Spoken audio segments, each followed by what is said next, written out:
우리는 이미 출애굽기 30장을 통해서 이 제사장 위임식에 대한 하나님의 명령을 두 번에 걸쳐서 꽤 상세하게 살펴봤습니다.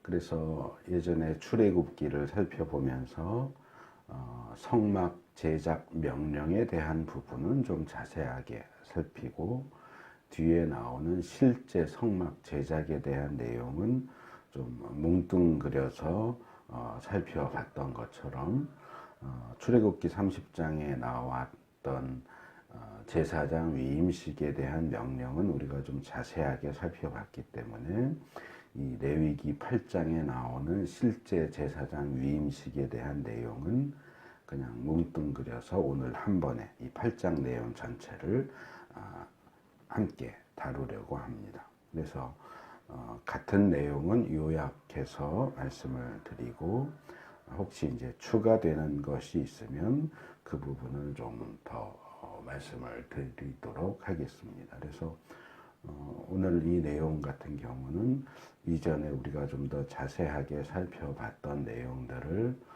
복습한다라고 생각하고 들으시면 좋을 것 같습니다.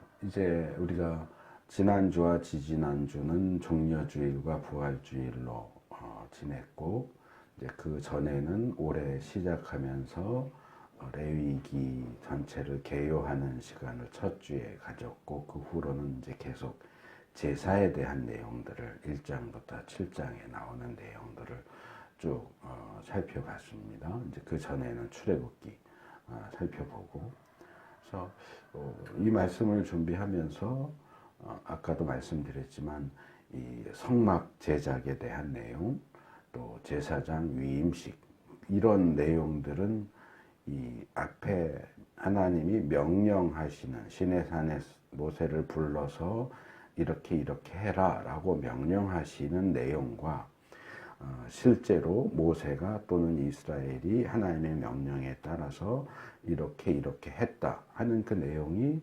사실상 크게 차이가 안 나고 거의 비슷한 내용이란 말이에요.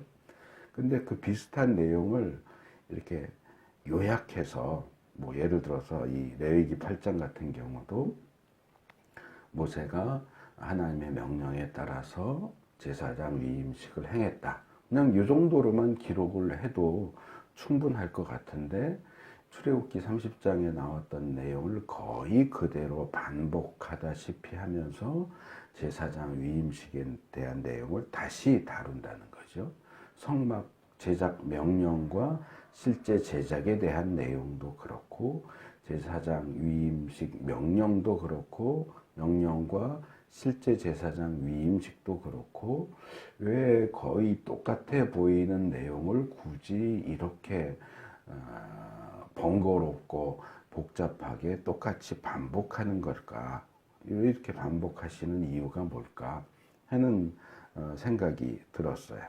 어쩌면 여러분들도 이제 설교를 계속 들어오시면서 어쨌든 쭉 훑어오는 거기 때문에 제가 웬만하면 빼뜨리지 않고 다 말씀을 드렸기 때문에 이전에 다뤘던 내용을 굳이 또 뒤에서 또 다룰 필요가 있을까 하는 생각을 하셨을지도 모르겠어요. 이게 뭐 귀에 쏙쏙 들어오는 쉬운 내용도 아니고, 뭐 이렇게 막 들어서 많이 막 은혜롭고 이런 내용도 아닌데, 이렇게 복잡하고 어려운 내용을 왜 자꾸 반복해서 말씀을 하시는 것일까?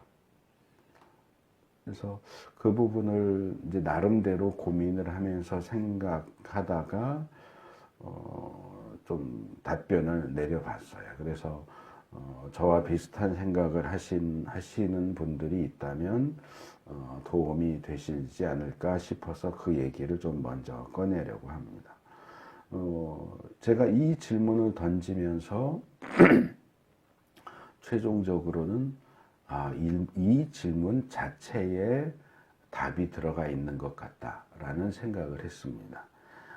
뭐냐 하면 첫 번째 이유는 이 내용이 복잡하고 어렵기 때문에 그래요. 복잡하고 어려운 내용을 왜 반복하느냐라고 질문을 했는데 거기에 대한 첫 번째 답은 이 내용이 복잡하고 어렵기 때문이에요. 우리가 학교 공부할 때 쉽고 재밌는 부분만 공부합니까? 아이들이 오답 노트 왜 만들어요? 자기가 쉽게 풀 수 있고 쉽게 답을 맞힐 수 있는 문제는 구태여 오답 노트를 만들지 않아요. 풀기 어렵고 답을 찾아내기 힘들고 그래서 틀리는 문제를 굳이 오답 노트를 따로 만들어서 이 문제는 내가 틀렸다. 어디에서 틀렸다. 왜 틀렸냐. 어떻게 해야 정답을 맞출 수 있느냐. 그거 일부러 작성해서 다시 보고 또 보고 하면서 틀리지 않으려고 노력하죠. 왜요? 그 문제가 어렵기 때문에 그래요. 쉬운 문제면 그냥 풀고 이건 이렇게 풀면 되는구나 하고 넘어가면 돼요. 근데 어려운 문제, 내가 틀리기 쉬운 문제, 무슨 내용인지 좀 이해하기 어려운 거는 보고 또 봐야 돼요.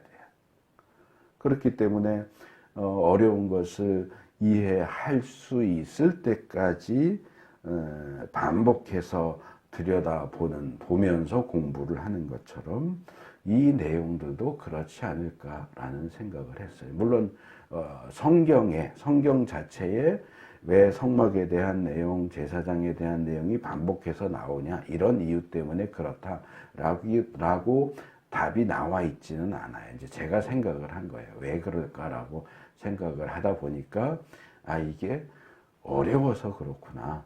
어려우니까 좀 반복해서 들어보라고 자꾸 반복해서 말씀하시는 것이 아닐까. 그리고 이전에도 아브라함이나 족장들이 제사를 드렸다 그런 내용이 나오지만 그때는 성막이 없었어요. 지금 출애굽한 이스라엘이 최초로 성막을 만드는 거예요. 성막도 최초로 만들고 제사장도 최초로 세우고 이 5대 제사 같은 이렇게 체계적으로 짜여 있는 제사 제도도 처음 시작하는 거예요. 그러니까 이스라엘 사람들에게는 이 내용들이 다 어려운 거예요. 익숙하지가 않고 어렵고 복잡하고 제가 예전에 말씀드렸던 것처럼 제가 대학 다닐 때는 속죄제하고 속건제가 뭐가 다르냐 둘 다 죄에 대해서 제사를 드리는 것 같은데 학자들도 속건제하고 속죄제가 뭐가 다른지 잘 대답을 못했어요. 그러니까 일반 백성들 입장에서는 생전 처음 듣는 속죄제, 속건제 죄를 지었을 때는 속죄제를 드려야 되는데 배상을 해야 할 때는 또 속건제를 드려야 되고 화목제를 먼저 드리면 안 되고 속죄제를 먼저 드려야 되고 번제할 때는 어떻게 하고 소제할 때는 어떻게 하고 가루로 드릴 때는 어떻게 하고 음식으로 만들어 오면 어떻게 하고 이런 내용들이 쉽게 머릿속에 들어왔을 리가 없잖아요. 그러니까 계속 반복하시는 거예요. 그래서 이스라엘 공동체에 있어서는 이 내용들이 다 새롭게 시도되는 것들이고 익숙하지 않고 생소한 것들이기 때문에 그 부분들을 조금이나마 좀 익숙하게 만들기 위해서 계속 반복하는 것이 아닐까. 이건 순전히 저 혼자만의 생각인데 그렇다고 해서 그거는 터무니없는 소리다. 말도 안 된다. 이렇게 볼 수는 없을 것 같아요. 어느 정도는 답에 가깝지 않을까 생각을 하고요. 두 번째로 더 중요한 것이 있는데 지금 이 내용들, 성막, 제사장, 제사 이런 내용들이 앞으로 굳이 좀 제한시켜서 말하자면 구약 이스라엘 민족과 나라의 삶에 있어서 중심적인 위치를 차지하게 될 정말로 중요한 부분이기 때문에 그렇습니다. 어렵기도 하지만 또 어려운데도 또 굉장히 중요해요.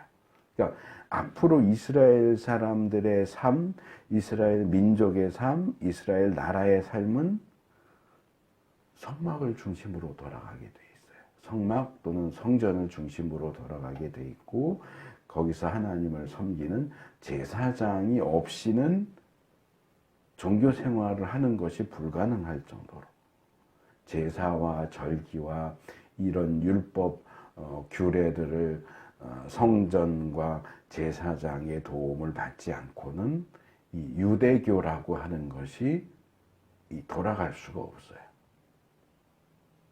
그러니까 계속 이 부분에 대한 내용이 구약에 계속 나와요. 신약에도 어느 정도 나오고. 근데 이제 신약에는 예수님이 오셔서 죽으시고 부활하시면서는 이제 성전도 의미 없는 것이 되고 제사장도 의미가 없어지고 제사도 의미가 없어지기 때문에 이제 교회 시대로 넘어오면서는 이 내용들이 다 불연속적인 부분이 되고 어떤 정신적인 부분, 원칙적인 부분만 이제 연속적으로 넘어오기 때문에 신약 시대 이후로는 더 이상 이 구약 시대처럼 뭐 성전, 제사장, 제사 이걸 그렇게 중하게 여기지 않아요. 뭐 성전이 없어서 신앙생활을 할 수가 없다. 그런 건 없어요. 하지만 적어도 구약 시대에 있어서는 성전이 없으면 유대교가 성립될 수 없고 제사장이 없이는 유대인이 유대인으로서 살 수가 없어요. 성전과 제사장과 제사와 특별히 이제 이 모든 걸 한꺼번에 묶어서 성전 이렇게 얘기하죠. 그러니까 유대인들에게 있어서 성전은 너무너무 중요해요. 그래서 생각을 해보세요. 예수님 왜 죽었어요? 유대인들이 예수님을 죽일 때 무슨 얘기, 너 이렇게 했기 때문에 너는 죽어야 돼. 왜 죽었어요? 성전을 못 얻겠다고 죽여요. 스데반 왜 죽여요? 스데반도 성전을 못 얻겠다고 그러면서 죽여요.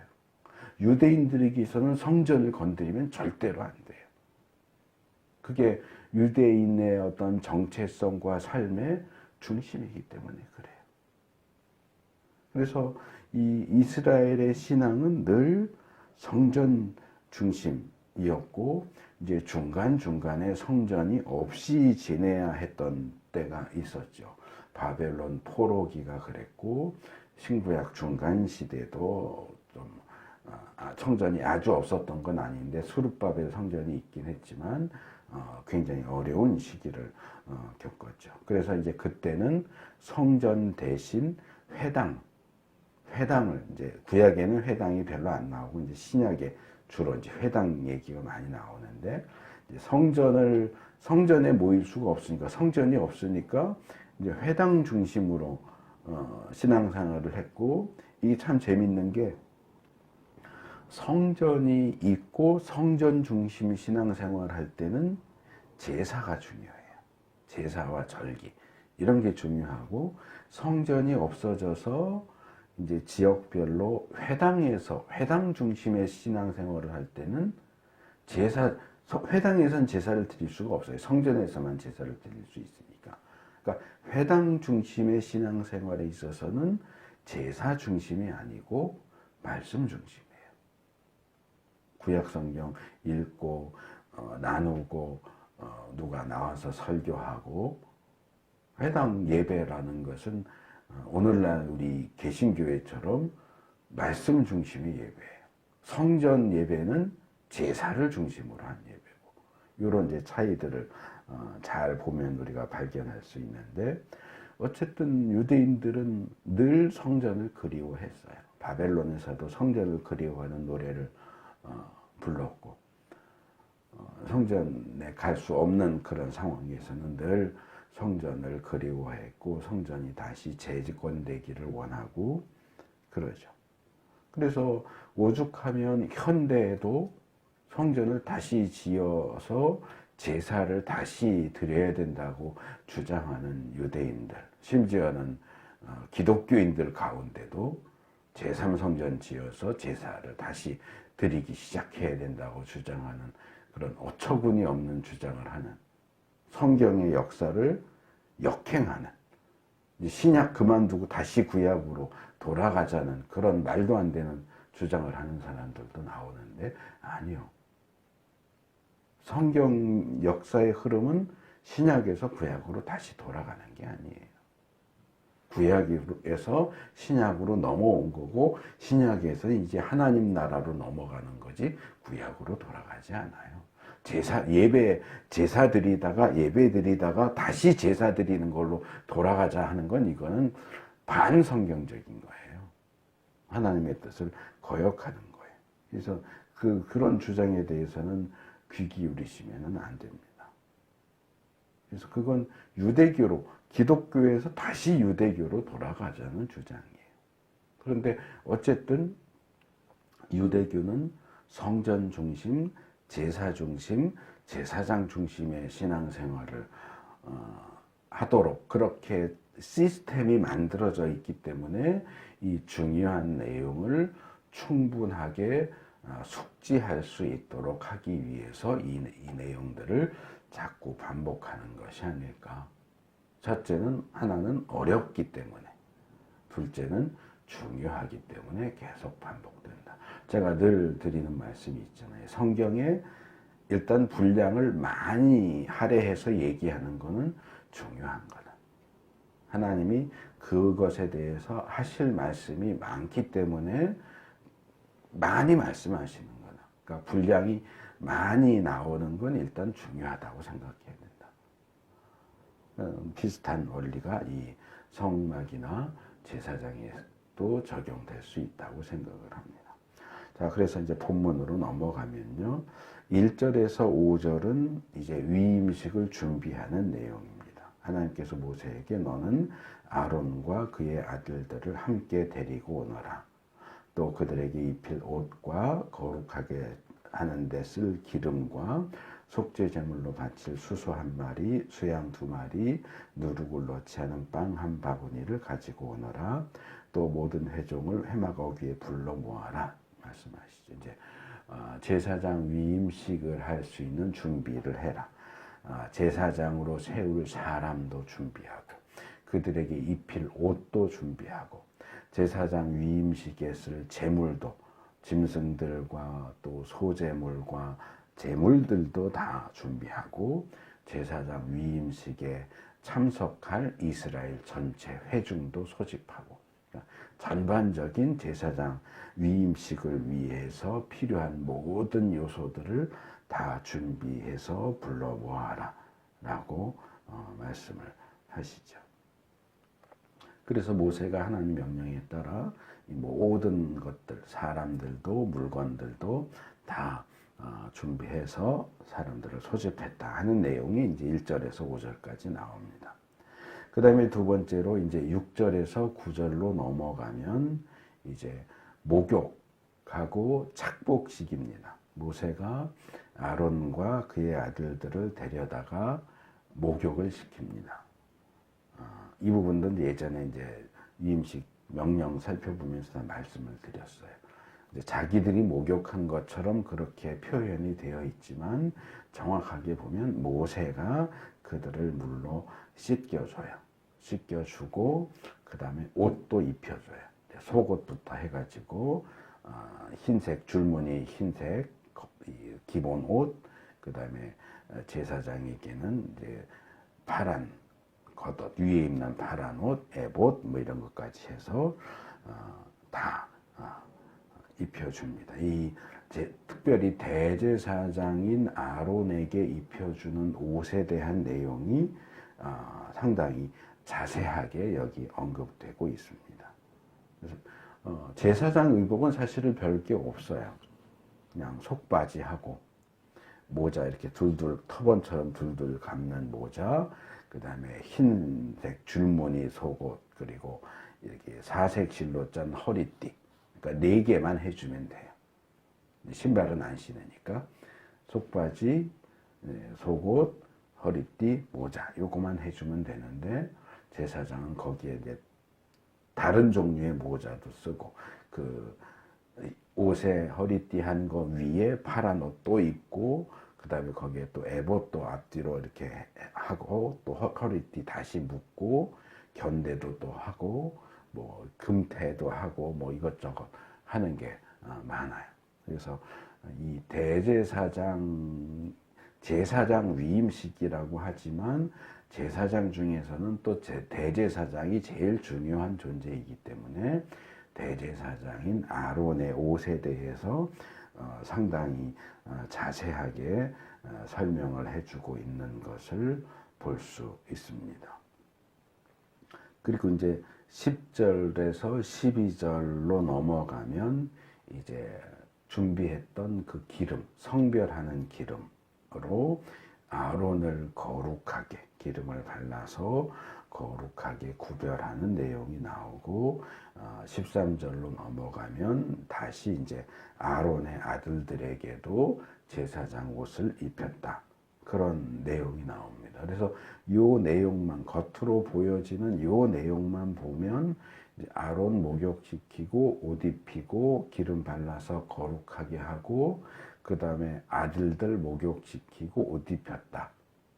요렇게 되면 이제 아론의 아들들 4명의 제사장은 기름을 발라서 구별하지 않은 걸로 생각할 수도 있지만 이건 그냥 중요도에 따라서 순서를 바꿔서 얘기한 것 뿐이지 힘들잖아요. 뭐 아론만 따로 목욕시키고 또 아들들 옷 다 입히고 기름 바르고 또 그 다음에 아론의 아들들 따로 또 목욕시키고 이 복잡하고 힘들어요. 아마 목욕 같이 시켰을 거예요. 옷도 같이 입혔을 거고 기름도 같이 발랐을 것이고 근데 이제 아론이 대제사장이기 때문에 아론을 먼저 주로 이야기하고 이제 아들들은 부록처럼 그렇게 얘기를 한 거지 아들들도 제사장으로 세워지기 때문에 이 기름을 발라서 거룩하게 구별했을 겁니다. 출애굽기 28, 예전에 말씀드렸지만 28장 41절, 30장 30절에 보면 이 아들들, 제사장들에게도 기름을 발라서 거룩하게 한다 하는 내용이 나와 있는 것을 볼 수 있습니다. 그래서 전에 말씀드린 것처럼 이렇게 목욕을 하는 것은 이 사람의 어떤 신분이나 지위, 이 상태, 수준을 한 단계 업그레이드 시켜주기 위한 통과 의례예요. 말하자면 우리 사회에도 흐릿하지만 여전히 있고 이제 아프리카나 이제 미개한 종족 가면은 더 이렇게 세게 치르지만 성인식 같은 거. 그러니까 아이가 어른의 세계로 들어가기 위한 통과 의례가 성인식이잖아요. 그러니까 이제 성인식 비슷한 통과 의례예요. 그 다음 단계로 넘어가는데 이제 목욕을 하고 다 씻어낸 다음에 그 다음 단계로 들어가도록 하는 거죠. 또 이 제사장 의복을 입는 것은 제사장이 아니던 이 사람들이 이런 이동을 통해서 제사장으로서의 자격을 갖추게 되었고 실제로 제사장이 되었다 하는 의미에서 제사장만 입을 수 있는 옷, 제사장이 그것도 평소에는 입고 다니는 게 아니고 회막에서 하나님 섬길 때만 입는 특수한 의복이죠. 제사장만 입을 수 있는 하나님 이 무섭게 위험하신 하나님 곁에서 섬기기 위해서 입는 말하자면 안전복 같은 이 제사장 의복을 이제 너희들은 제사장이 됐으니까 이 제사장 의복을 입을 자격이 있어 그런 의미로 이제 제사장 옷을 안전장치처럼 제사장 옷을 입혀주죠. 그 다음에 이제 앞에서 살짝 말씀을 드렸지만 목욕하고 옷을 입힌 다음에는 이제 10절에서 12절 보면 이제 기름을 발라서 거룩하게 하는 장면이 나옵니다. 그래서 먼저 아론에게, 그 다음에 생략되어서 나오지 않지만 아론의 아들들에게도. 근데 이제 여기 보면 자세히 보시면 그냥 제사장 위임식이니까 제사장들을 위주로 볼 수 있지만 본문을 자세하게 보면 모세가 이 아론과 아들들을 목욕시키고 그 다음에 아론에게 대제사장 의복을 다 입히고 나서 아마 이제 그 바로 아론의 아들들도 제사장 의복을 입히고 나서 만들어 두었던 거룩하게 구별하는 데 쓰는 기름을 가져옵니다. 근데 이 기름을 가져와서 바로 아론에게 발라주는 게 아니에요. 본문을 자세히 보시면 그 기름을 가져와서 제일 먼저 성막과 그 안에 있는 모든 기구들에 발랐다. 그리고 이 내용이 계속 반복돼서 나와요.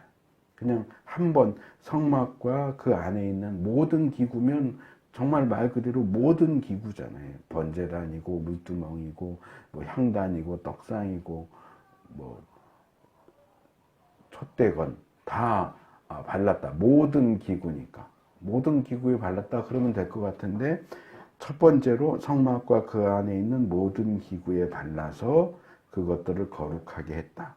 그 다음에 두 번째로 그 기름의 얼마를 제단 위에 7번 뿌리고 제단과 제단의 모든 기구를 거룩하게 했다. 그 다음에 세 번째로 물두멍과 그 밑받침에도 기름을 발라서 거룩하게 했다. 그래서 뭐 특별히 번제단과 물두멍에도 기름을 발랐다라고 하는 내용을 일부러 강조해서 또 이야기를 하고 있습니다. 기억을 하실지 모르겠는데 작년 마지막 주에 출애굽기 40장 성막 봉헌식에 대해서 살펴보면서 이 출애굽기 40장에는 성막 봉헌식을 위주로 그 모든 내용이 기록되어 있지만 그 내용을 자세히 살펴보면 아마도 그때 제사장 위임식도 같이 했던 것 같다라고 말씀을 드렸어요. 그래서 원래 이 성막 기구들을 기름을 발라서 거룩하게 구별한다, 구별해라 하는 내용만 있는데 구별했다만 있는 게 아니고 그렇게 구별하고 실제로 번제단에는 제사를 드리고 분향단에서는 분향을 하고 이런 내용들이 같이 나온단 말이에요. 그거 누가 해요?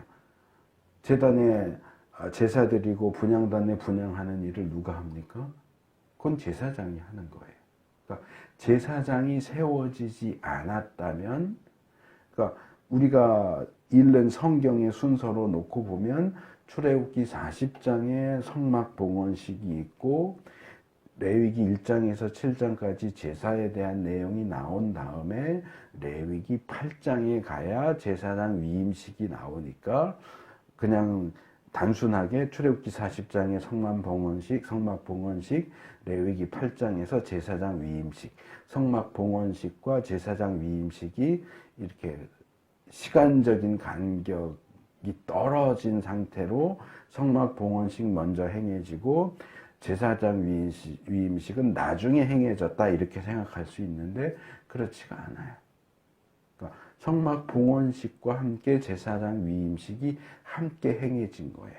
그러니까 제사장으로 세워진 그 사람들이 이 성막에 있는 번제단에 실제로 제사를 드리고 분향단에 실제로 분향을 하고 하는 그런 일이 가능했던 거죠.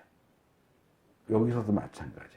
제사장 위임식을 다루지만 제사장 위임식 하면서 성막 기구를 구별하는 일을 했대요. 이건 성막 봉헌식 얘기예요.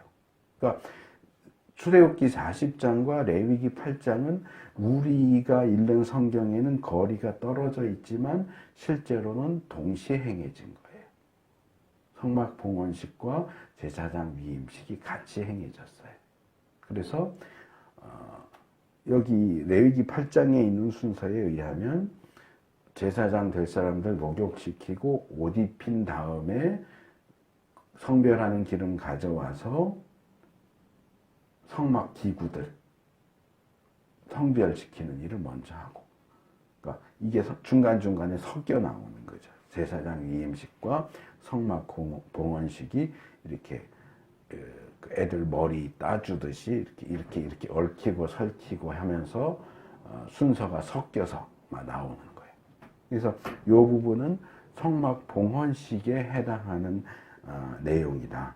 이렇게 말할 수 있어요. 그래서 성막 기구들을 구별해서 봉헌하는 일을 하고 그 다음에 이제 아론에게 기름을 바른 거죠. 아론에게 기름을 발랐고 그의 옷에도 기름을 발랐고 생략되어 있지만 아론의 아들들 제사장들에게도 기름을 바르고 그들의 옷에도 기름을 발랐다. 그래서 출애굽기 40장과 레위기 8장을 자세히 보시면 성막 봉헌식과 제사장 위임식은 따로따로 행해진 게 아니고 같은 날 동시에 행해진 것으로 보인다.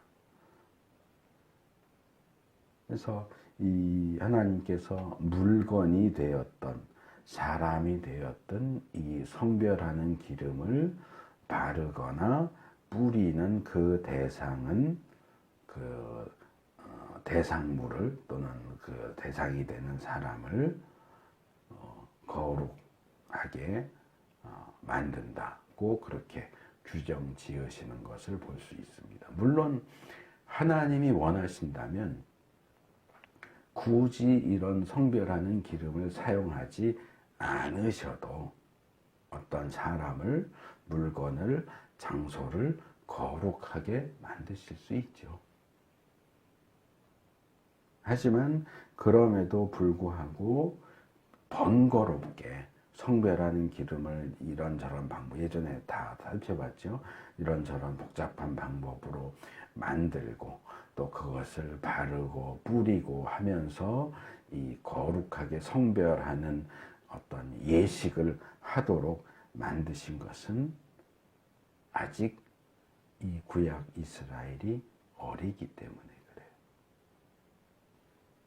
그래서 이 전체적으로 구약과 신약을 비교해 보면 구약은 이렇게 눈에 보이고 손으로 만질 수 있고 예수님이 부활하신 다음에 제자들에게 나타났을 때 도마만 그 자리에 없었잖아요.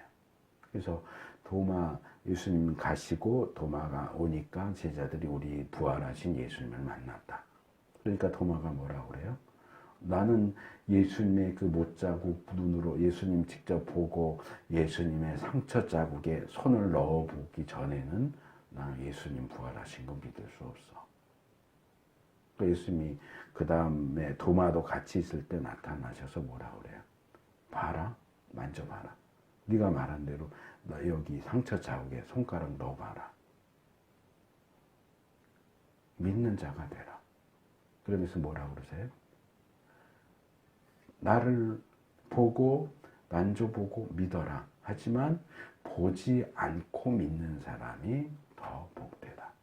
자, 봐야만 믿는 사람과 보지 않아도 믿는 사람과 누구의 믿음이 더 수준이 높아요? 봐야 믿는 사람의 수준이 낮은 거예요. 예수님이 원하시는 수준은 보지 않아도 믿는 수준이에요. 그런데 현재 도마의 수준은 만져보지 않고는 믿을 수 없는 수준이기 때문에 그래 네 수준이 그러면 만질 수 있게 해줄게. 만지고 믿어. 하지만 내가 바라는 것은 만지지 않고도 믿을 수 있는 그런 수준이다 라고 말씀을 하시는 거죠. 그러니까 그걸 구약과 신약에 비교하자면 신약은 보지 않고도 믿는 수준을 요구한다면 구약은 굳이 보고 만지고 맛보고 그 아직 어리고 수준이 낮은 구약의 백성들이 보고 만지고 해서라도 믿을 수 있도록 하기 위해서 보고 만질 수 있는 걸 눈앞에 갖다 주면서 봐, 믿어 이렇게 하는 거예요. 신약에 오면 더 이상 그런 방법을 쓰지 않아요. 그러니까 수준이 구약과 신약의 수준 차이가 이렇게 확 나는 거죠. 그래서 전체를, 그러니까 이스라엘을 한 사람으로 놓고 보자면 지금 출애굽기에 해당되는 이스라엘은 아직 꼬꼬마예요. 이제 유치원 어린이집 다니는 아이 수준이에요. 신약 이후로 와야 이제 어른이 됐다. 뭐 이렇게 말할 수 있는. 그러니까 애한테는 애가 이해할 수 있는 방식으로 쉽게 얘기해야죠. 그러니까 지금 이 성막과 이런 부분들도 다 마찬가지. 이 당시 구약 이스라엘 백성의 어떤 수준과 상태에 맞춰서 그들이 이해할 수 있는 방법으로 거룩을, 성별을 설명하시기 위해서는 그냥 아무것도 안 했는데 어느 날 갑자기 자, 오늘부터 이거 거룩하게 된 거야. 이렇게 얘기하는 게 아니고 그들이 보는 앞에서 성별하는 기름 만들어서 그 기름 발라가면서 자, 이렇게 성별하는 기름 발랐으니까 얘는 오늘부터 특별한 거다 라고 얘기를 하는 거죠. 그래서 하나님 입장에서는 번거로울 수 있지만 어쩔 수가 없어요. 그렇게 하지 않으면 현재 이 이스라엘은 그 성별하게 된다, 거룩하게 된다라는 걸 이해를 할 수가 없는 수준이기 때문에 그들에게 맞추기 위해서 그들이 생생하게 느낄 수 있도록 하기 위해서 번거롭지만 성별하는 기름을 만들게 하고 그것을 바르거나 뿌리는 과정을 직접 눈으로 보게 하면서 냄새도 맡았겠죠. 이게 향유니까. 냄새도 맡고 뿌리고 바르는 모습도 직접 보고 이러면서 자, 이렇게 했으니까 이 성막 기구도 이제는 보통 일반적인 게 아니고 거룩한 거고 이 제사장도 일반 사람이 아니고 거룩한 사람이고 제사장이 입는 옷도 일반 옷이 아니고 이제 거룩한 옷이 됐다. 이렇게 이제 교훈을 하시는 거죠. 그럼에도 불구하고 우리는 성경 전체의 흐름에 따라서 무언가가 물건이 됐던 사람이 됐던 또 장소가 됐던 그것이 거룩하게 되는 것은 거룩하게 하는 성별하는 기름 때문이 아니라 하나님 때문이다 라는 사실을 분명하게 인식하고 있어야 됩니다. 거룩하게 되려면 반드시 성별하는 기름이 있어야 돼. 아니요, 그렇지 않아요. 그 기름 없이도 하나님은 얼마든지 무언가를 거룩하게 하실 수 있는 분이에요. 다만 구약 백성들이 수준이 낮았기 때문에 거기에 맞춰주느라 그런 복잡한 방식을 쓴 건데 오늘날 신약 이후를 살고 있는 우리가 나 거룩해지고 싶은데 내가 거룩해지려면 성별하는 기름이 있어야 되는데 그러면서 뭐 성경이 다 나와 있으니까 무슨 재료로 어떻게 만드는지 다 나와 있으니까 이거 내가 개인적으로 이 성별하는 기름 만들어서 발라야 되겠다. 아니면 뭐 이스라엘 가서 거기서 파는 기름 사와서 발라야 되겠다. 아니요, 그건 바보 같은 짓이죠. 어른이 다시 초등학교 어린이집 아이 수준으로 돌아가겠다는 거예요. 그거 할 필요 없어요, 전혀. 그 다음에 14절에서 17절로 넘어오면 이제 속죄 제사를, 그러니까 여러 제사를 이제 드리면 항상 속죄 제사를 가장 먼저 드린다고 했잖아요. 그래서 제사장들을 준비시킨 다음에 이제 목욕하고 제사장 의복을 입었고 기름을 발라서 거룩하게 구별했지만 아직 완벽하게 제사장이 된 건 아니에요. 아직 제사장 위임식은 절반도 안 했어요. 아직 더 제사장 위임식 순서가 남아 있어요. 그게 이제 여러 종류의 제사를 드리는 것이 말하자면 한 3단계 정도로 생각을 할 수 있어요. 지금 목욕하고 옷 입는 건 1단계, 2단계는 여러 종류의 제사를 드리는 것, 이제 3단계는 이제 제사 이후의 마무리. 이렇게 3단계를 그것도 하루에 끝내는 게 아니고 뒤에서 말씀드리겠지만 7일 동안 반복을 해요. 그러니까 이 7일 동안 반복을 해야 8일째에 드디어 이 사람들이 완전한 제사장이 되는 거예요. 지금 목욕했다고 제사장 되는 게 아니고 옷 입었다고 당장 제사장이 되는 게 아니고 기름 발랐다고 당장 제사장이 되는 게 아니에요. 이런 어떤 질서와 절차도 우리가 중요하게 생각을 해야 돼요. 우리 이제 마음이 급하니까 이제 목욕했으니까 이제 뛰쳐나가서 제사장으로 사역하면 되겠지. 아니요. 아직 멀었어요. 이제 신학을 처음 공부하는 신학생들이 그런 실수를 많이 저질러요. 이제 신학교 들어갔어요. 그리고 이제 뭐 신학 과목들 이것저것 이제 배우기 시작하죠. 그러니까 이제 교회에서도 이제 신학생이니까 뭐 유초등부나 중고등부 전도사 이제 하면 좋겠다. 그럼 이제 전도사 직책을 주면 자기가 전도사라고 생각을 해요. 물론 직책상 전도사죠. 근데 머릿속에 든 건 아무것도 없어. 이제 1학년이 뭘 알아요. 근데도 나가가지고 교인들한테 당신들 이런 거 아냐고 그러면서 신학교에서 배운 얘기, 어려운 얘기 일부러 하면서 내가 이런 사람이야. 이런 식으로. 그러니까 아주 실수하는 거예요. 준비가 되고 나서 나가서 일을 해야죠. 준비 하나도 안 되고 그저 신학교에 입학했을 뿐인데 뭘 그렇게 잘난 척 하면서 내가 전도사고 신학생이고 그게 뭐가 중요해요.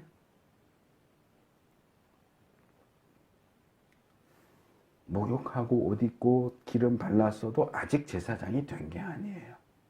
그래서 먼저 속죄 제사를 드려야 되죠. 물론 여기서 이제 드리는 속죄 제사는 속죄 제사이기는 하지만 아론과 그의 아들들이 무슨 죄를 지어서 드리는 속죄 제사는 아니에요. 원래 속죄 제사는 죄를 지었을 때 드리는 제사인데 지금 제사장 위임식을 하고 있는 아론과 아들들이 얼마나 긴장을 하고 있고 얼마나 조심하고 있겠어요. 이 사람들이 제사장 위임식 드리는데 그날 위임식 목욕하기 전에 무슨 죄를 짓고 들어가겠어요? 그 전날 무슨 죄 짓고 그랬겠어요? 얼마나 긴장하고 조심하고 있겠어요. 그러니까 이 속죄제는 사실은 이들이 죄를 지었기 때문에 드리는 속죄제는 아니에요. 그냥 인간의 존재 자체가 죄인이니까 그냥 굉장히 넓은 의미에서 드리는 속죄 제사지 어떤 특별한 죄를 지었기 때문에 드리는 속죄 제사는 아니다. 그래서 기존의 그 속죄제 우리가 살펴본 그 순서의 절차에 따라서 이제 속죄제를 드리죠. 제물을 누가 잡는다고 그랬어요? 제사장이 잡아요? 아니요, 제사장이 안 잡죠. 속죄제를 드리러 온 사람이 제물을 잡잖아요. 제사장은 피 뿌리는 거, 기름기 태우는 거 딱 요 두 가지밖에 안 해요. 근데 이제 제사장으로 세워질 이 사람들이 오늘은 속죄 제사를 드리는 본인이기 때문에 이 사람들이 제물을 직접 잡아요. 제사장 역할은 아직 제사장이 세워지지 않았기 때문에 모세가 임시로 해요. 모세는 제사장으로 세워지지 않았지만 지금 굉장히 특수한 상황이잖아요. 제사장을 처음으로 세우는 거기 때문에 제사장 역할을 할 사람이 아무도 없어요. 그렇기 때문에 모세가 제사장 역할을 해요. 그래서 시편에 보면 하나님의 백성들 가운데 선지자도 있고 제사장도 있고 이런 얘기를 하는 가운데 모세도 제사장이다 이런 내용이 나오는 게 바로 이 부분 때문에 그래요. 모세가 제사장인 건 아니에요. 그런데 이 특수한 상황에서는 모세가 제사장으로서의 역할을 감당하죠. 그리고 제사장이 세워진 다음엔 그 다음엔 아론과 그의 아들들이 제사장 역할을 하고 모세는 더 이상 제사장 역할을 하지 않아요. 네, 이 특수한 상황에서만 모세가 제사장 역할을 하고 지금 이 아론과 그 아들들은 제사를 드리는 입장이기 때문에 자기들이 제물을 죽이고 피를 받고 가죽을 벗기고 토막내고 하는 그 모든 일들을 기름기 부분 분리해내고 하는 그 모든 일들을 이 사람들이 하고 모세가 제사장으로서 피 바다가 뿌리고 그 다음에 기름기 갖다가 태우고 하는 그 일들을 모세가 담당을 합니다. 근데 이 부분도 이제 새 번역의 번역이 몇 가지 좀 애매한 게 있어요. 여기 모세가 피를 받았다 라고 번역을 하기 때문에 마치 모세가 짐승의 피를 직접 받은 것처럼 이해할 수도 있는데, 그게 아니고 아론과 그 아들들이 제물의 피를 받아 놓은 것을 모세에게 건네줬고, 모세가 건네주는 그 피 받은 그릇을 받았다, 그 얘기지 피를 그릇에 받았다 그런 뜻이 아니에요. 제사장이 피를 받지 않거든요. 피 받아 놓은 것을 건네 받아서 이제 그것을 가지고 가서 손가락으로 찍어서 제단 뿔에 돌아가면서 네 군데 다 바르고, 그리고 지금 제사장으로 세워지기 위해서 절차를 거치는 것이기 때문에 사장을 위한 속죄제이긴 하지만 그 피를 성소로 가지고 들어가지는 않아요. 아직 완전히 제사장이 된 건 아니기 때문에. 그래서 이 위임식에서 드리는 속죄 제사는 상당히 독특한데, 일반적으로 제사장을 위해서 드리는 속죄제와 일반 백성을 위해서 드리는 속죄제가 반반 섞여 있는 형태. 제사장으로 세워지는 입장이지만 아직 완전히 제사장은 아니기 때문에 이렇게 좀 두 개가 섞여 있는, 이렇게 짬뽕되어 있는 그런 형태로 속죄 제사를 드리게 됩니다. 그래서 피는 안으로 가지고 들어가지 않지만 이 남는 고기는 원래 제사장이 먹어야 되는데, 제사장을 위한 속죄제는 남는 고기를 먹지 않고 진 바깥에 갖다 태운다 그랬잖아요. 그래서 이 경우에는 남는 고기를 다 진 바깥에 가서 다 태웁니다. 모세가 먹지 않고. 모세도 정식 제사장이 아니니까. 그래서 속죄제 먼저 드리고, 두 번째로 18절에서 20절은 이제 번제를 드립니다. 번제도 마찬가지로 이제 아론과 아들들이 도살하고 피 받고 토막 내고, 가죽 벗기고 토막 내고, 이제 번제는 다 드리는 거니까 그걸 이제 모세가 번제단에 올려서 불살라 드리죠.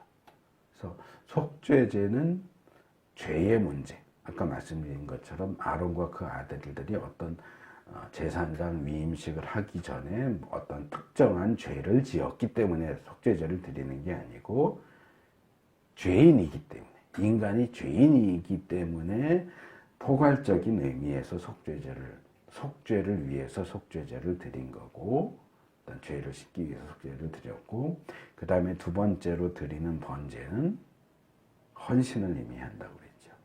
그러니까 헌신의 의미로, 이제 제가 앞으로 제사장으로서 하나님께 헌신하겠습니다 하는 의미로 번제를 드립니다. 제물을 전부를 다 하나님께 드리듯이 나의 삶과 나의 모든 것 전부를 드려서 하나님께 헌신하겠습니다 하는 의미로 번제를 드립니다.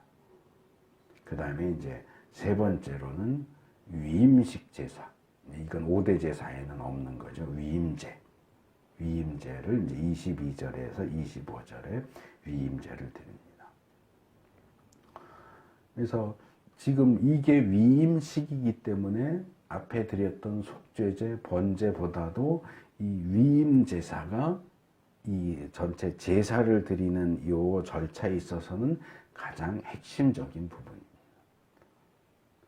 그래서 이 위임 제사, 제물의 피를, 이것도 이제 물론 제단에 뿌리고 쏟고 하겠지만, 독특하게도 속죄제와 번제는 그렇게 안 했는데, 이 위임 제물의 피를 가져다가 이 아론과 그의 아들들의 신체의 일부, 오른쪽 이 귓뿌리, 이 끝에, 오른쪽 귀 끝에, 그 다음에 오른쪽 엄지손가락에, 그리고 오른쪽 엄지발가락에 이렇게 피를 바릅니다. 이렇게 피를 바르는 것은 정결하게. 이제 제가 가끔가다 이렇게 그냥 섞어서 쓰기도 하지만, 예전에 말씀을 드렸어요. 이렇게 피를 바르는 것은 정결하게, 깨끗하게 하는 결과를 가져오고, 기름을 바르는 것은 거룩하게 하는 거예요. 그러니까 여기 단계가 피는 깨끗하게 닦아내는 개념이고 기름은 거룩하게 구별하는 이렇게 이를 바르는 거하고 기름을 바르는 게 달라요, 개념이. 근데 앞에서는 기름을 발랐죠. 그때는 그냥 이렇게 어디 따로 발랐다 이런 내용은 없어요. 그냥 기름을 발라서 구별했다. 여기는 피를 이렇게 세 부분에 발라서 정결하게 깨끗하게 했다.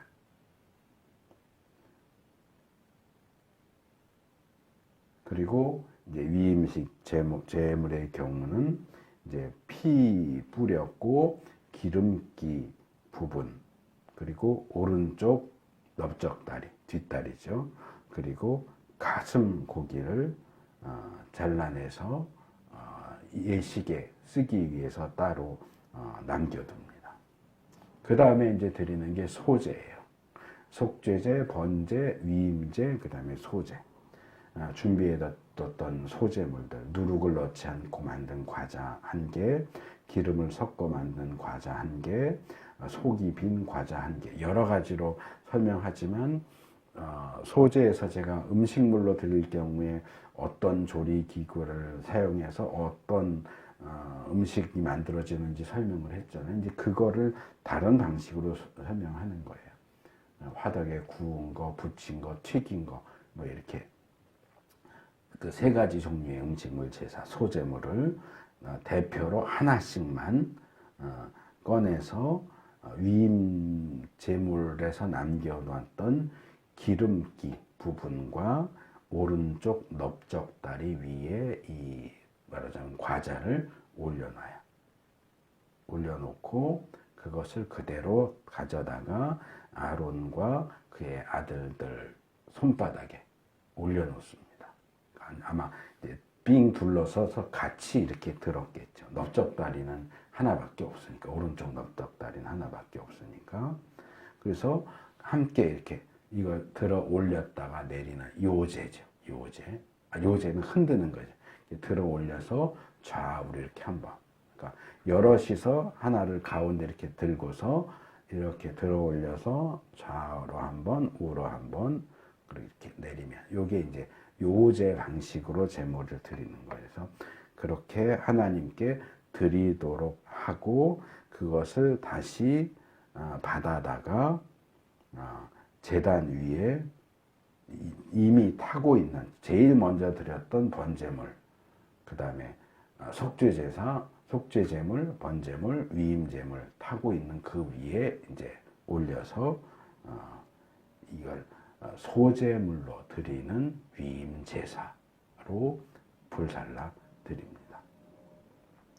그래서 각각의 제사들이 나름대로의 의미를 가지고 드려졌어요. 속죄제는 죄인의 그 죄를 씻어내는 의미로, 우리가 죄인이지만 우리를 받아주세요 하는 의미로 속죄의 의미로 드렸고, 번제는 헌신의 의미로 드렸고, 위임제는 당연히 이제 저희가 하나님이 저희를 제사장으로 세워 주시는 그런 의미로 위임 제사를 드렸고, 이 소제는 희생의 의미를 가진다고 그랬죠. 제가 하나님을 섬기고 헌신하기 위해서 어떤 어려운 일이 있을지라도 저희가 희생해서 하나님을 섬기겠습니다 하는 의미로 이제 소제를 네 번째로 드립니다.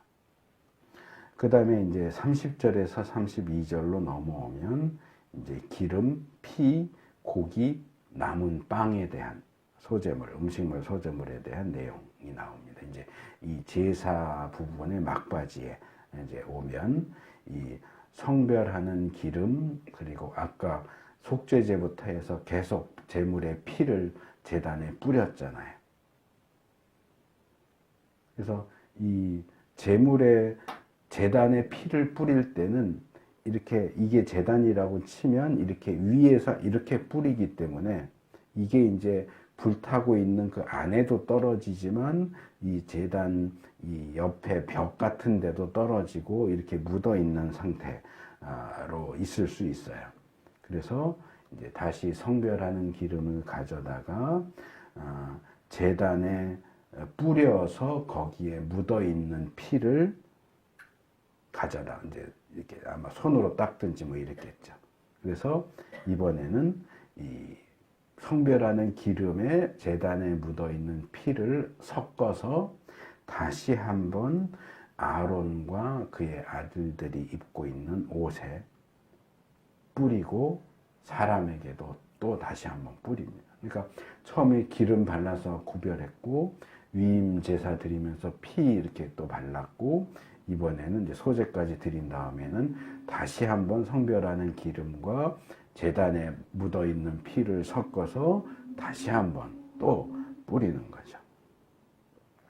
그리고 나서 이제 마무리 단계인데 이제 이 회막 어귀에서 아마 이제 제사장들이 회막에서 자기들에게 주어진 몫을 먹는 자리 아마 이제 들어가서 왼쪽일 거라고 제가 그랬죠.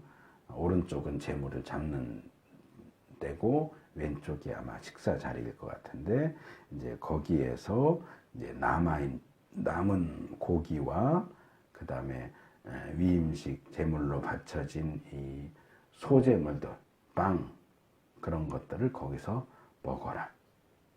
이 먹는 것도 제사장 위임식 순서 가운데 하나예요. 그러니까 처음 시내산 언약할 때부터 제가 이 부분을 말씀을 드렸지만 이 구약의 그 언약이나 제사에 있어서 그 제물을 먹는 것, 제사장이 먹든지 화목제의 경우는 제사 드린 사람도 먹지만 어쨌든 이 먹는 것은 이 예식 속에 기본적으로 포함되어 있다. 그래서 오늘날 교회 예배에도 우리가 예식 중에 음식을 먹지는 않지만 예배 중에 음식을 먹지는 않지만 예배 드리고 나서 함께 공동 식사를 하는 것도 이것도 굉장히 중요한 신앙적인 행위다. 그래도 다행히 25일부터 제가 알기로는 25일부터 이제 교회에서 음식 먹는 것이 가능해진다고 뉴스 나온 걸 제가 봤는데 그래서 집사람이 어제 오늘 음식을 준비해서 좀 같이 먹을까 하는 얘기를 하길래 오늘 하필이면 24일이잖아요. 25일부터 왔는데 24일이라서 그거는 그 지침이 내려왔으니까 이번 주 말고 다음 주에 그렇게 합시다. 다음 주에 식사 공동 식사 같이 할 수 있도록 하자 이렇게 얘기를 했는데 어쨌든 이제 하나씩 이렇게 다시 일상적인 모습으로 돌아올 수 있게 되는 것은 뭐 코로나는 아직 뭐 여전히 기승을 부리지만 뭐 집회 모이는 부분이나 공동 식사하는 부분이나 이런 것들이 이제 하나씩 이렇게 해제가 되고 있어서 감사한 일인데 어쨌든 이렇게 그 남은 제물을 먹는 것도 역시 제사장 위임식의 중요한 한 순서다. 그래서 이거 먹고 남은 것은 불에 태워라 라고 이제 하나님의 명령을 전달하죠. 그래서 이 지금 제사장들이 여기서 먹는 그 소제물에 남은 것, 또 다른 제사에 있어서 남은, 특별히 위임제에서 남은 것들을 먹는 것은 위임식이 뭐라고 그랬어요? 원래 손을 채워준다는 뜻이라고 그랬잖아요. 하나님이 이 사람들을 제사장으로 세우면서 이 제사장들의 손을 채워준다. 소제물 남은 것으로 그들의 손을 채워주고 제물에 남은 것으로 그들의 손을 채워주고 그들에게는 땅을 기업으로 주지 않지만 하나님이 그들의 기업이 되어서 제사와 관련되고 절기와 관련된 여러 가지 것들로 제사장의 손을 채워주시는데 지금 이 소제물 남은 것과 또 남은 고기를 먹는 것은 그런 채워주신다 하는 것을 대표적으로 상징적으로 보여주는 것이기도 하다. 그리고 이제 끝에 33절에서 36절로 넘어오면 아까 잠깐 말씀드렸지만 지금과 같은 그 예식을 7일 동안 계속한다. 하루 했다고 이제 제사장 됐어 이게 아니고 7일 동안 똑같은 방식으로 반복해서 한다. 그리고 이 7일의 제사장 위임식이 끝나기 전에는 너희는 회막 바깥으로 나가면 안 된다. 만약 회막 바깥에 뭐 이런저런 뭐 급한 사정이 됐든 어떤 이유가 됐든 만약에 회막 바깥으로 나간다면 죽는다. 그러니까 먹고 자고를 다 회막 안에서 하는 거예요. 일주일 내내. 그래서 제가 예전에 위임식 명령에 대해 하면서 이 부분도 말씀을 드렸어요. 제사장 위임식이 7일 동안 행해지는 것은 하나님이 이 세상을 7일 동안 6일의 창조와 7일째 되는 날 안식. 그래서 이 7일 단위의 이 하나님의 창조 사역과 그러니까 하나님의 세상 창조와 하나님의 제사장 창조를 일부러 이렇게 묶어서 비교하고 있는 그런 내용이다라고 제가 설명을 드렸어요. 그래서 요 7일 동안의 제사장 위임식을 통해서 이 세상에 없던 야훼 하나님의 제사장이 창조되는 거예요. 그러니까 요 창조 과정에서 너희들은 절대로 요 회막 안에만 머물러야지 여기를 나가서는 안 된다. 그러니까 지금 이 회막은 제사장 위임식이 행해지는 이 회막은 제2의 에덴 동산인 거고 아론과 그의 아들들은 제2의 아담과 하와인 셈이에요. 그래서 하나님의 창조가 제사장 창조가 7일 동안 온전히 끝나면 이제 드디어 제사장으로 창조된 아론과 그의 아들들이 8일째 되는 날부터 이게 이제 우리가 다음 주에 살펴볼 레위기 9장이에요. 8일째 되는 날부터는 이제 정식 제사장으로서 자기에게 맡겨진 임무를 수행하기 시작하는 거죠. 근데 이제 그 전에는 제사장 위임식이 끝나기 전에는 회막에 머물러 있어야 된다. 물론 우리로서는 알 수 없어요. 왜 뭐 잠깐이라도 나갔다 올 수도 있지 뭐 그거 잠깐 나갔다 온다고 뭐 크게 잘못되는 게 있나?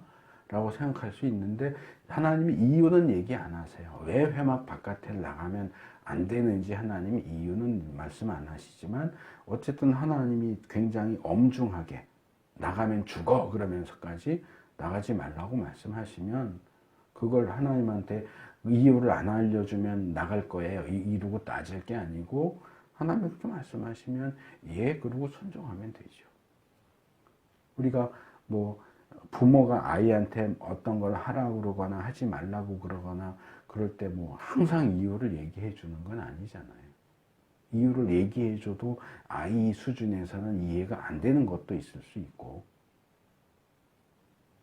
근데 이 서양의 어떤 교육 방식이 들어오면서 자꾸 설명해 주고 이해시키고 대화하고 이런 쪽을 하라고 하는데 그 부분도 물론 우리가 받아들일 수 있는 부분이 많다고 생각을 하지만 그게 전부라고 생각하지는 않아요. 부모가 자녀를 교육하는 데 있어서는 대화만 유일한 게 아니고 징벌도 있어야 돼요. 그러니까 이제 구약 시대이기 때문에 뭐 아이를 채찍으로 때려라 이런 식으로 이제 상당히 과격하게 표현이 돼서 이제 부모의 자녀 구타에 대한 그런 빌미가 되기도 하지만 이게 잔인하게 구타하는 얘기가 아니고 부모가 자녀를 교육하는 데 있어서는 대화하고 이해시키는 것만이 아니라 부모의 권위를 가지고 징계도 하고 훈육도 하는 것이 필요하다는 얘기예요. 근데 동양권 다 잘못되고 서양권만 좋으니까 애가 끝까지 고집 부리고 말 안 듣고 못되게 굴어도 끝까지 부모는 참아야 되고 대화로 풀어야 된다. 아니요, 전 그렇게 생각하지 않아요. 때려야 될 땐 때려야 돼요. 그걸 안 하니까 이 사고 회로가 엉망진창인 망가진 그런 사람들이 나오는 거예요. 어릴 때부터 안 되는 건 안 되는 걸 가르쳐야 되는데 안 돼가 하나도 없으니까 커서도 안 되는 건 없다고 생각을 하는 거예요. 법으로 안 된다고 그래도 내가 하고 싶으면 하겠다는 거예요. 그건 그 아이를, 그 사람을 그렇게 가르친 부모 책임이에요. 아이에게도 책임이 있지만. 그래서 성경적인 자녀 교육은 대화만으로 해라, 그렇게 얘기하지 않아요. 잘못했을 때는 때려야 돼요. 맞아야 하는 일을 했을 때는 때려야 돼요. 물론 이제 나이가 먹고 이제 어느 정도 했으면 이제 때리고 하는 것보다는 이제 대화로 푸는 방식으로 가는 것이 좋겠죠. 그리고 어렸을 때도 가능하면 대화로 하면 좋죠. 무작정 때리고 본다, 이건 잘못된 거죠. 그렇지만 부모가 됐든 교사가 됐든 이 훈육을 하는 주체가 매를 아끼면 아끼는 만큼 그 대상이 되는 자녀나 학생들은 그만큼 더 망가져요. 그래서 꼭 필요할 때는 체벌이 필요하다. 어쨌든 그래서 아이 입장에서는 부모가 왜 이걸 하지 말라고 하는지 이해가 안 될 수도 있지만 부모가 부모의 권위로 이건 내가 설명해도 네가 모르고 설명하기도 어렵고 어쨌든 이건 하지 마. 그러면 이해하고 순종하는 법을 배울 수 있어야 돼요. 아이 때도 그렇고 우리가 성인이어도 하나님이 다 설명 안 해주고 어쨌든 이건 안 돼 라고 하시면 이해하고 안 할 줄 알아야 돼. 그거를 바락바락 대들면서 하나님 설명해달라고 내가 이해를 해야 내가 할 거 아니냐고, 이해를 안 시켜주면 안 할 거라고. 그럼 누구 손해인데요, 결국? 하나님이 손해볼 거 없어요. 우리가 손해보는 거예요. 그래서 이해를 하든 말든 이 7일 동안은 회막 바깥에 나가면 안 되고 난 이해가 안 되니까 나갈래. 그럼 나가면 어떻게 된다고요?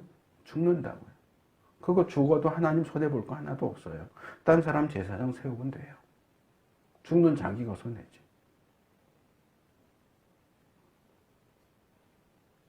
선악과를 먹지 말라는 명령이 이해가 됩니까? 왜 먹으면 안 되는데요? 과일 하나 따먹는다고 뭐 세상이 뒤집혀요? 그래도 먹지 말라고 그러면 안 먹어야 되는 거예요. 나가지 말라고 그러면 안 나가야 되는 거고. 하나님의 명령에 불순종하면 그것 때문에 고통을 받고 죽을 수도 있고 그런 위험이 있는데 그걸 내가 이해가 안 되니까 라고 하면서 구태여 머리 디밀고 그거 하겠다고 하는 건 어리석은 일이에요. 인간, 부모, 교사, 무슨 경찰의 권위도 아니고 절대적인 하나님의 권위 앞에서 정말 티끌만도 못한 존재가 내 자존심 세우겠다고 설명 안 해주면, 이해 안 시켜주면 하나님 얘기 안 들을 거예요. 우리가 하나님 앞에 어떤 존재인지 정말 알아야죠. 그래서 이 위임식을 다루는 마지막 구절 36절이 그래서 아론과 그의 아들들은 주님께서 모세를 시켜 명하신 것을 모두 그대로 하였다. 그래서 이건 그거죠. 7일 동안의 위임식이 아무 문제 없이 다 진행이 됐고 그래서 끝났다. 무사히 끝났다. 위임식이 무사히 끝났다. 이렇게 이제 얘기하면서 이제 제사장 위임식에 대한 내용이 끝나는 겁니다. 그래서 이 부분도 우리가 별거 아닌 것처럼 보이지만 의미심장한 내용으로 봐야 돼요. 제가 노아 옹수 때부터 그 말씀을 드렸잖아요. 노아 방주 만드는 내용도 계속 뭐가 나온다고요? 말씀하신 대로 했다. 하나님 말씀하신 대로 방주 만들어요. 성막 제작도 그래요. 하나님 말씀하신 대로 만들었다. 여호와께서 명하신 대로 했다. 여기도 마찬가지로 제사장 위임식도 하나님께서 명하신 대로 했다. 우리 그리스도인들은 하나님께서 명하신 대로 하는 사람이 그리스도인이에요. 우리가 우리 스스로를 어떻게 표현하고, 뭐 나는 영적 기도도 했고, 내가 직분이 뭐고, 내가 몇 살 때부터 예수를 믿었고, 교회를 다녔고, 내가 교회를 위해서 무슨 일을 했고, 아무리 우리 자신을 꾸며대도 우리가 하나님이 말씀하신 대로 하지 않는다면 하나님 백성이 아니에요. 그래서 하나님 명하신 것을 모두 그대로 했다. 하나님이 보실 때 우리의 삶도 그래, 네가 내가 명한 대로 모두 그대로 했구나 라고 인정받을 수 있는 우리 모두가 될 수 있기를 축복합니다. 그래서 오늘 우리가 제사장 위임식에 대한 내용을 이제 전체를 묶어서 함께 살펴봤는데, 하나님을 가장 가까이서 섬기고 또 하나님의 백성들이 하나님의 뜻에 따라 거룩하게 살 수 있도록 돕는 역할을 하는 이 제사장들을 하나님께서 이렇게 심혈을 기울여서 창조하시는, 제사장을 만들어 가시는 이런 과정, 또 하나님의 그런 의도, 그런 노력, 이런 것들을 우리가 좀 잘 이해할 수 있으면 좋겠습니다. 오늘날의 사역자들이 제사장은 아니지만 하나님과 하나님의 백성 사이에서 특정한 역할을 한다는 면에서는, 뭐 예를 들어서 오늘날의 목사가 제사장은 아니지만 제사장적인 역할을 하는 거고, 오늘날의 그리스도인들도 하나님과 세상 사이에서 제사장적인 역할을 해야 됩니다. 그래서 하나님께서 이 하나님의 일을 옆에서 도와줄 그 조력자들을 이렇게 귀하게 여기시고 세우시는 그 장면들을 보면서 우리도 그런 하나님의 일을 돕는 조력자로 세워지기 위해서 늘 조심하고 우리 자신을 돌아보고 하나님의 명령대로 행할 수 있는 우리 모두가 될 수 있기를 축복합니다.